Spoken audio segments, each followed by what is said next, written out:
Okay, so yun. Ayun, so mga kabagis, this is Jubilito TV Official at eto na naman po muli ang isang edisyon po ng ating reaction video mga kalingap at kabagis, no? Pero bago po lahat, syempre po, shoutout po muna natin Kuya Val Santos Matubang, Ate Edna Vlogs at Kalingap Rab sa ating mga Kalingap netizens at Kalingap subscribers. Ayan po, mega love shoutout po sa inyong lahat. So ito na nga mga Kalingap at kabagis, no? For today's reaction video, ako'y napapaisip mga kalingap at kabagis, no? Dahil nga, syempre, alam naman po natin dito po sa community ng kalingap ay nandyan po palagi, no? Yung mga kababayan po nating tumutulong at sumusuporta po sa programa ng kalingap. Dalawang klase po yan mga kalingap at kabagis, no? Yung individual supporters and at the same time po yung tinatawag nating grupo, no? Mga kalingap at kabagis, no? Katulad na lamang po ng Team Koos, yan. Grupo yan, no? A group of sponsors na tumutulong po sa programa ng Kalingap, no? Yung iba naman, 'di ba? Nagpapadala sila ng kanilang sabihin na nating pagmamahal, no? Through financial support sa programa po ng Kalingap. Kaya nga po tinawag na kwan eh. Kaya nga po tinawag na sponsor, mga Kalingap at kabagis, no? So, the community of Kalingap was very thankful dito po sa mga individual na ito. Dahil nga po, syempre, 'di ba? Nakakatulong sila sa programa po, no, ng Kalingap sa mga pabahay, sa mga pa-feeding program, no? Program, you know. At marami pa, no, na pwedeng i-diversify yung kanilang tulong, no, sa anumang naiisip, no, ni Kuya Bal, ni Kalingap Rab na mapupuntahan yung pong mga tulong na yon. And nagkaroon po ng pagsabog, no, ng tulong, no, lalong-lalo na po sa mga sponsor nung na-establish po, no, yung pong mga lab team, mga kalingap at kabagis, no. So, maraming group of sponsors ang nagpaabot ng kanilang pagmamahal dito po sa mga lab team na kanilang sinusuportahan. And you cannot deny it, mga kalingap at kabagis, talagang napaka-obvious na talagang tinangkilik po, no, tinangkilik ng mga sponsors, group of sponsors, yung pong love team, no, na ginawa ni Kalingap Rab. Although, aminin man po natin o hindi, mga Kalingap at kabagis, ay nagkaroon ng twist, no, yung pag-i-sponsorship, no, nagkaroon ng issue, nagkaroon ng sabihin na nating usap-usapan, mga Kalingap at kabagis, but still, by the end of the day, ay na-execute pa rin po nila yung kanilang pagtulong, mga kalingap at kabagis, no?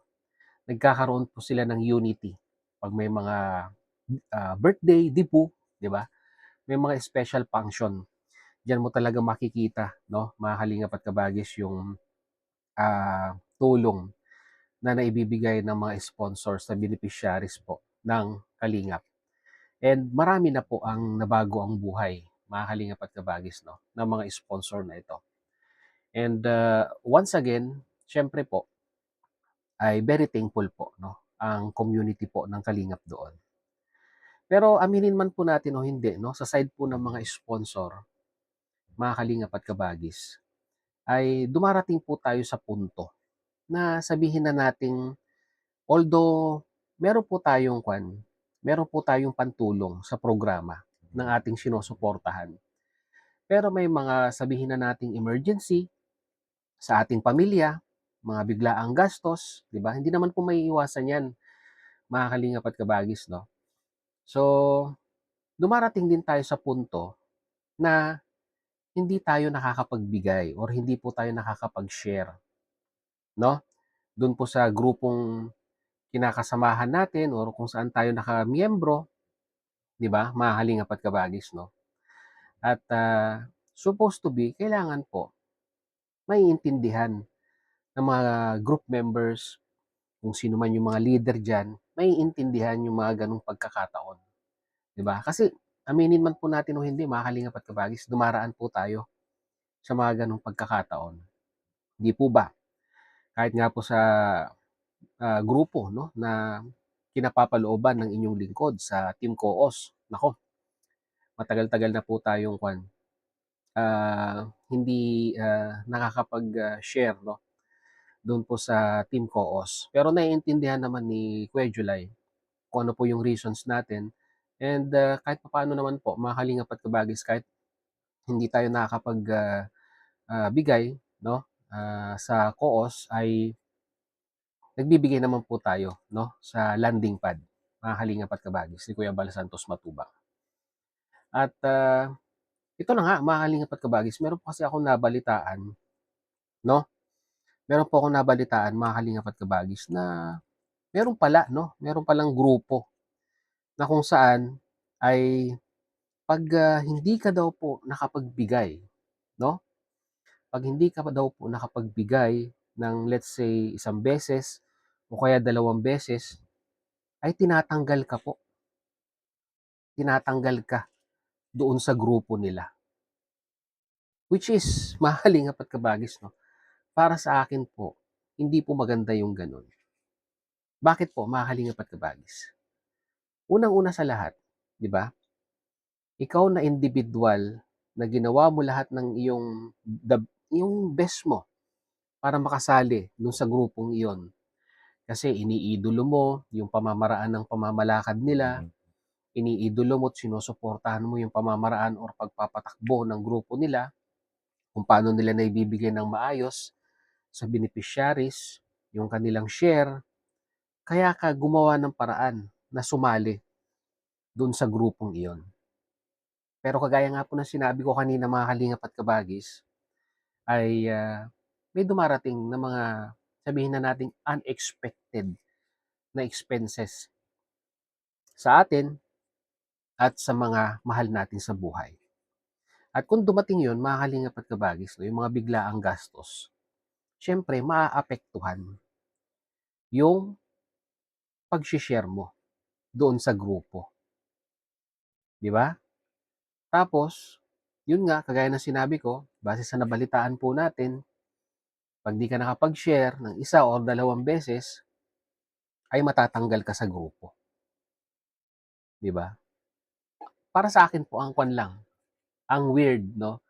Ang pangit, di ba? Dahil, syempre, nasa grupo po tayo ng pagtulong, pero bakit yung mga grupo natin na nakakapag-miss ng pagbibigay nila ng kanilang contribution sa grupo ay hindi natin maintindihan yung pinagdadaanan din nila sa buhay. Hindi naman siguro lahat ng miyembro ng grupo ay paldo-paldo, 'di ba? Meron diyan siguro mga members na talagang iniidolo lang nila yung benepisyaryeng gustong tulungan ng grupo. At sa munting pamamaraan niya ng kanyang pagtulong ay nakakaramdam siya ng fulfillment na nakapagbigay siya do'n po sa beneficiaries na 'yon, mga kalingap at kabagis 'no. Kaya ito sa akin, ganang sa akin lang, baka may mga grupo diyan 'no, may mga grupo diyan na gano'n po yung inyong kalakaran 'no, baguhin niyo po 'yon. Hindi naman sa inuutusan ko po kayo, pero hindi po maganda yung gano'ng klaseng kalakaran. Yung nagtatanggal kayo ng grupo kasi hindi po na members kasi hindi kayo nakapagbigay or hindi po siya nakapagbigay. Pangit po 'yun, kasi nawawala po yung essence 'no, ng charity 'no, in the first place na nabuo ang inyong grupo dahil nga tumutulong kayo. Tulungan niyo rin 'no, yung mga members ninyo para lalo pa kayong mahalin at wala silang masasabi by the end of the day na tinanggal niyo sila dun sa GC ninyo na dahil nga sa kadahilan ng nagmintis 'no, ng kanilang share or pagbibigay ng financial support doon sa beneficiaries na sinusuportahan ng kanilang grupo. Meron pa kaya 'yan dito sa community ng Kalingap? Hindi ko alam. Maybe or maybe not, mga Kalingap at kabagis. Pero kagaya ng sinabi ko kanina, sana baguhin. Yun lang po mga kalingap at kabagis. Comment na lang po kayo sa ating comment section kung ano po ang inyong masasabi dito po sa sinabi ko pong aking reaction video lang, no? Point of view, mga kalingap at kabagis. O, sa mga hindi pa po nakasubscribe sa ating channel, subscribe nyo na po. Jubilito TV Official. So hanggang dito na lang mga kalingap at kabagis. As I always say, peace, God first. God bless po. Bye-bye!